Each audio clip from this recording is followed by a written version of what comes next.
সব বক্তাকে, সব আলেমকে আপনারা এক ক্যাটাগরিতে মাপবেন না। আমরা মাহফিলের মাঠে এসেছি শুধুমাত্র তরুণ যুব সমাজকে আল্লাহর দ্বীনের পথে রাখার জন্য, আর কোনো উদ্দেশ্য নাই আমাদের। আমরা দেখতেছি আমাদের সামনে আমাদের ভাইয়েরা কোথায় চলে যাচ্ছে। আপনি দাবি করছেন I am a Muslim, but your hair cutting like western. আপনি দাবি করছেন আপনি মুসলমান, কিন্তু আপনার চুল বলতেছে আপনি ইসরায়েলি। আপনি দাবি করছেন আপনি মুসলমান, আপনার পরনের প্যান্ট বলতেছে আপনি ইহুদি। আপনি দাবি করছেন আপনি মুসলমান, আপনার গায়ে রিয়াল মাদ্রিদের জার্সি, আপনার গায়ে বার্সেলোনার জার্সি, আপনার মোবাইলের স্ক্রিনে লিওনেল মেসি আর নেইমারের ছবি।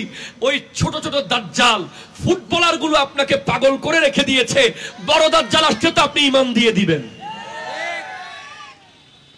মুসলমান যুবকরা আতিফ আসলামের কনসার্ট নিয়ে ব্যস্ত। আজকে মুসলমানের ছেলেকে iPhone, wifi, internet, Enfield royal, R16, R15 এসব কিছু দিয়ে ঘুমাইয়া পুরো পৃথিবী দখল করতেছে ইসরায়েল। ঠিক কিনা কথা জোরে বলেন না? হ্যাঁ, মুসলমানের ছেলেকে ঘুম পাড়িয়ে ফেলেছে। আপনার মোবাইলে একদিন চার্জ দিতে না পারলে আপনি বিদ্যুৎ অফিসকে গালি দিয়ে পাগল করে ফেলেন কারেন্ট না আসলে, আর আপনি যে ফজরের নামাজ চলে গেছে আপনার কোনো আফসোস নাই। এই হলো মুসলমানের অবস্থা। মুসলমানের ছেলেদেরকে ভুলিয়ে দিয়েছে তারা খালিদ বিন ওয়ালিদের উত্তরসূরি, তারা সালাউদ্দিন আইয়ুবীর উত্তরসূরি, তারা সম্রাট সুলতান মাহমুদ গজনবীর উত্তরসূরি। তারা প্রয়োজন হলে তলোয়ার নিয়ে মাঠে নামতে পারে। হাত তুলে বলেন ঠিক কিনা? এটা মুসলমানের ছেলে টোটাল ভুলে গেছে।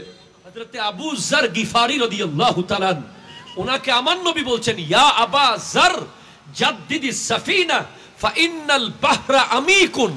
আবু যর, ইমানের জাহাজকে মজবুত করো, ইমানের জাহাজকে তাজদীদ করো, সংস্কার করো।